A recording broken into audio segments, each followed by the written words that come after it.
je suis avec rivage, à pied ou à cheval, je cherche comment le diriger sans le contraindre, sans harnachement et sans obtenir sa réponse par un conditionnement ou par un bonbon.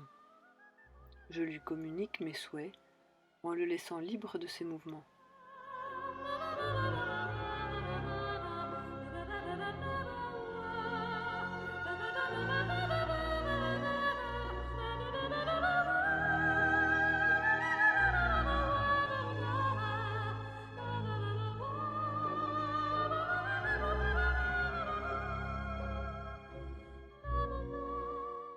De temps en temps, je me fais filmer pour poser un regard extérieur sur la scène.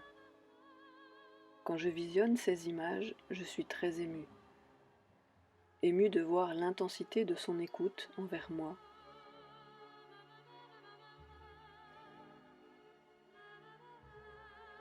Émue qu'il accepte d'entrer dans cette danse avec moi.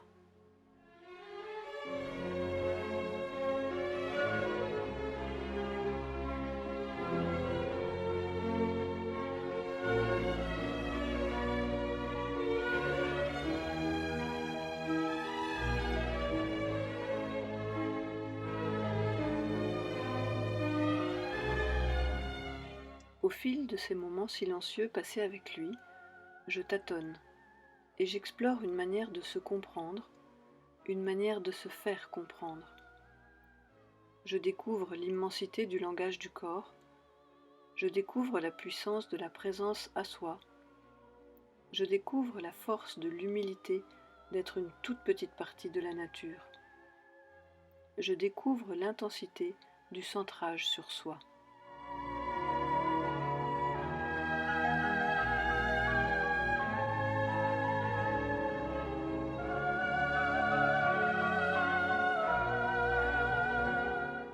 À chaque fois, je suis surprise et émue qu'il accorde librement ses mouvements aux miens.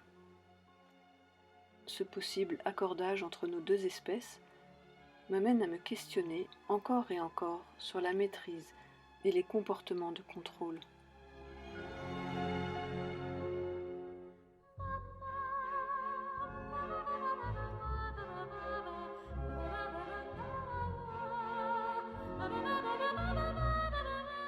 Monter à cheval sans se tenir à rien pour le maîtriser est une véritable leçon de vie. Plutôt que de croire que nos peurs sont des prédictions, plutôt que de répondre à nos angoisses par la maîtrise, plutôt que de s'évertuer à étouffer ou à gérer nos émotions, il suffit peut-être, comme à cheval, de se centrer sur soi, de se sentir soi-même libre de se respecter, d'écouter les paroles de son corps et d'en accepter les limites.